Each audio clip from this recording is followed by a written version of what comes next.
السلام علیکم۔ حضرت ام سلمہ رضی اللہ تعالی عنہ کا نکاح مبارک کا واقعہ۔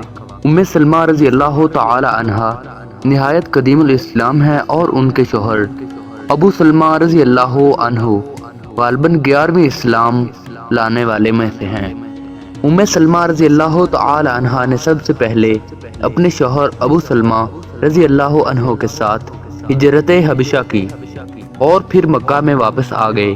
دوسری مرتبہ جب حضرت ابو سلمہ رضی اللہ تعالی عنہ نے اور ام سلمہ رضی اللہ تعالی عنہ اپنے بچے کے ساتھ ہجرت مدینہ کے لیے نکلے تو ابو سلمہ رضی اللہ عنہ کے گھر والوں نے ان کے بچے سلمہ کو چھین لیا اور کہا کہ تم جہاں چاہو جا سکتے ہو، مگر بچے کو جو ہمارے خاندان کا فرد ہے نہیں لے جا سکتے۔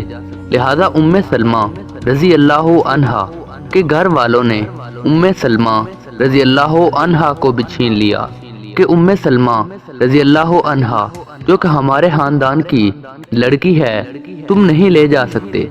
ابو سلمہ رضی اللہ عنہ نہایت قوی الاسلام اور راسخ العزم تھے۔ بیوی اور بچے چھن جانے پر بھی انہوں نے سفر ہجرت ترک نہ کیا، اللہ اور اس کے رسول صلی اللہ علیہ وسلم کی راہ میں چل پڑے۔ ام سلمہ رضی اللہ عنہ مکہ ہی میں رہیں۔ وہ ہر شام کو اس مقام پر آ کر بیٹھا کرتی تھی جہاں شوہر سے علیحدہ ہوئی تھی۔ 1 سال تک برابر روتی رہیں، حتیٰ کہ سنگ دل عزیزوں کا دل بھی ان کے گریہ و آہ فغاں پر نرما گیا۔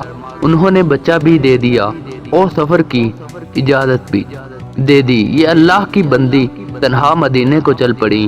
عثمان بن طلحہ جو ابھی مسلمان نہیں ہوئے تھے، لیکن ان کو ام سلمہ رضی اللہ عنہ کی بے بسی اور تنہائی پر رحم آیا۔ وہ ساتھ ہو گئے اور حضرت ام سلمہ رضی اللہ عنہ کو اونٹ پر سوار کراتے اور خود پیدل چلتے منزل با منزل پہنچ کر ان سے دور جا کر ٹھہرتے۔ جب منزل با منزل مدینہ طیبہ کے قریب پہنچ گئے اور نخلستان، نخل عربی میں کھجور کے درخت کو کہتے ہیں، مدینہ کے درخت نظر آنے لگے تو کہا، دیکھو جس شہر میں تجھے جانا ہے وہ سامنے ہے، تم آگے بڑھو، میں واپس جاتا ہوں۔ یہ کہہ کر وہ واپس ہوئے۔ ام سلمہ رضی اللہ عنہ پہلی عورت ہیں جو ہجرت کر کے مدینہ آئیں۔